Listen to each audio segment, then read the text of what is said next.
Hello welcome back to channel. അപ്പോൾ നമ്മുടെ ചാനലിൻ്റെ പുതിയൊരു വീഡിയോയിലേക്ക് എല്ലാവർക്കും സ്വാഗതം. അപ്പോൾ ഇന്നത്തെ വീഡിയോ എന്ന് പറയുന്നത് മുണ്ടമ്പൊരിയുടെ റെസിപ്പി വീഡിയോ ആണ് കേട്ടോ. വളരെ ടേസ്റ്റി ആയിട്ടുള്ള ഒരു റെസിപ്പിയാണ്. അപ്പോൾ എല്ലാവരും ഒന്ന് ട്രൈ ചെയ്ത് നോക്കുക. നമ്മുടെ വീഡിയോസൊക്കെ ഒന്ന് ഇഷ്ടമാവുകയാണെങ്കിൽ ചാനലൊന്ന് സബ്സ്ക്രൈബ് ചെയ്ത് സപ്പോർട്ട് ചെയ്യാം കേട്ടോ. അപ്പോൾ നമുക്ക് വീഡിയോയിലേക്ക് കടന്നാലോ. അപ്പം അതിന് നമുക്ക് ആദ്യമായിട്ട് വേണ്ടത്, ഞാനിവിടെ ശർക്കര എടുത്തിരിക്കുന്നത് 150 ഗ്രാം ശർക്കര എടുത്തിട്ടുണ്ട്. നമ്മൾ എത്ര ഗ്രാമാണോ പൊടി എടുക്കുന്നത് അതിൻ്റെ നേർ പകുതിയാണ് മധുരത്തിന് വേണ്ടിയിട്ടുള്ളത് എടുക്കേണ്ടത്. പഞ്ചസാര ആണെങ്കിൽ 150 ഗ്രാം പഞ്ചസാര എടുക്കുക. ഞാനിവിടെ ശർക്കര ഉപയോഗിച്ചിരിക്കുന്നത്. അതേപോലെ പാളയംകുടം പഴം 3 എടുത്തിട്ടുണ്ട് കേട്ടോ. മീഡിയം സൈസിലുള്ളൊരു പഴമാണ്. 3 പാളയംകുടം പഴം എടുത്തിട്ടുണ്ട്. 300 ഗ്രാം ഗോതമ്പ് പൊടിക്കാണ് ഞാനിവിടെ ഉണ്ടാക്കുന്നത്. അപ്പം 3 പാളയംകുടം പഴം മിക്സിയുടെ ജാറിലേക്ക് നുറുക്കിയിട്ട് കൊടുക്കുക. നമ്മൾ ഉരുക്കിയിട്ട് ശർക്കര ഉരുക്കിയിട്ടുണ്ടായിരുന്നു, ഉരുക്കി അരിച്ചെടുക്കുക കേട്ടോ. ചൂടാറിയതിന് ശേഷം നമ്മൾ ഈ പഴത്തിലേക്ക് ഒഴിച്ചു കൊടുക്കുക.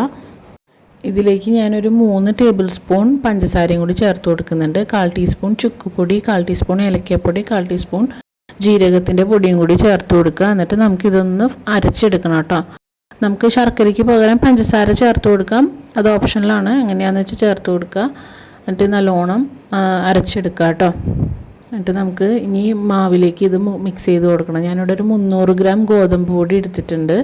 ഇതിൽ മൈദ ചേർക്കുന്നവരുണ്ട്, മൈദ ചേർക്കുമ്പോൾ അതനുസരിച്ച് എടുക്കാം. 300 ഗ്രാമാണ് ഞാനിപ്പോൾ എടുക്കുന്നത്. 300 ഗ്രാമിലേക്ക് ഈ അരച്ച് വെച്ചിരിക്കുന്ന അരപ്പും കൂടി ചേർത്ത് കൊടുക്കുക. ഒരു നുള്ളു ഉപ്പും കൂടി ചേർത്ത് കൊടുത്തിട്ട് നല്ലോണം മിക്സ് ചെയ്ത് കൊടുക്കുക കേട്ടോ. നമ്മൾ ഈ അരച്ച് വെച്ചിരിക്കുന്ന ആ പഴത്തിൻ്റെ ഒരു മിക്സ് ഇതിൽ നല്ലോണം മിക്സ് ചെയ്ത് കൊടുക്കുക. ആ പൊടിയിൽ നല്ലോണം മിക്സ് ആയതിന് ശേഷം നമുക്ക് ആവശ്യത്തിന് വെള്ളം ചേർത്തിട്ട് കുഴച്ചെടുക്കുക കേട്ടോ.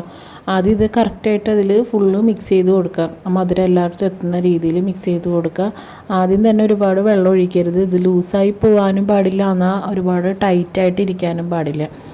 നല്ലോണം മിക്സ് ചെയ്തിട്ട് നമുക്ക് വെള്ളം ചേർത്ത് കൊടുക്കാം. ഞാനിപ്പോൾ ഇതിൽ ഒരു 1/4 കപ്പ് വെള്ളം ചേർത്ത് കൊടുത്തിട്ടുണ്ട്. 1/4 കപ്പിനടുത്ത് വെള്ളം ചേർത്ത് കൊടുത്തിട്ടുണ്ട്. ഗോതമ്പ് പൊടിയുടെ ഇതനുസരിച്ച് വ്യത്യാസം വരും. ഞാൻ കുറച്ചായിട്ടാണ് വെള്ളം ചേർത്ത് കുഴച്ചെടുത്തത്. നമ്മൾ ആദ്യം തന്നെ ഒരുപാട് വെള്ളം ചേർത്ത് കുഴക്കരുത്. ലൂസായി പോയി കഴിഞ്ഞാൽ പിന്നെ നമുക്ക് പൊടി ചേർക്കേണ്ടി വരും. അപ്പോൾ എല്ലാ അളവും വ്യത്യാസം വരും. കുറച്ചായിട്ട് വെള്ളം ചേർത്ത് കൊടുക്കുക. ഒരുപാട് ഇങ്ങനെ ലൂസായിട്ട് പോകാനും പാടില്ല, എന്നാൽ അധികം ടൈറ്റായിട്ട് ഇരിക്കാനും പാടില്ല കേട്ടോ.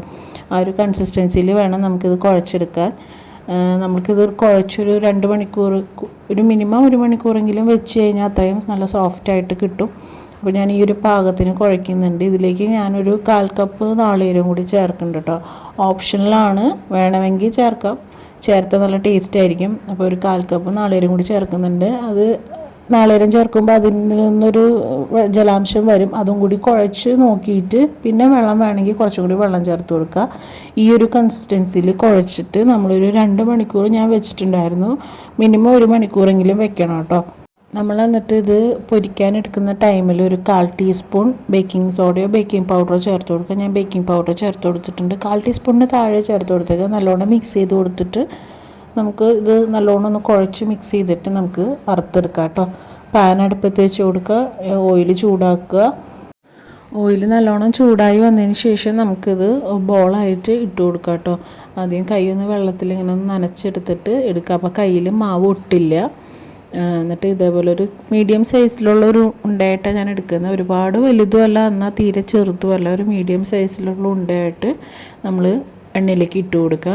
ഇതെല്ലാം ഇട്ടതിന് ശേഷം നമുക്ക് ഫ്ലെയിം ലോയിലേക്ക് വെക്കണം കേട്ടോ. കാരണം അല്ലെങ്കിൽ ഉള്ളു വേവില്ല ഇതിൻ്റെ. അപ്പോൾ നമ്മൾ ഉണ്ടപ്പൊരി ഉണ്ടാക്കുമ്പോൾ ശ്രദ്ധിക്കേണ്ട കാര്യം, തീ ഹൈയിൽ വെച്ചിട്ട്, ഫ്ലെയിം ഹൈയിൽ വെച്ചിട്ട് നമ്മളിത് ഇട്ടിട്ട് നേരെ ലോയിലേക്ക് കൊണ്ടുവരാം. ഉള്ളു കുക്കായതിന് ശേഷം മാത്രം ഫ്ലെയിം ഹൈയിലേക്ക് വെച്ചിട്ട് ഇത് എടുക്കുക കേട്ടോ.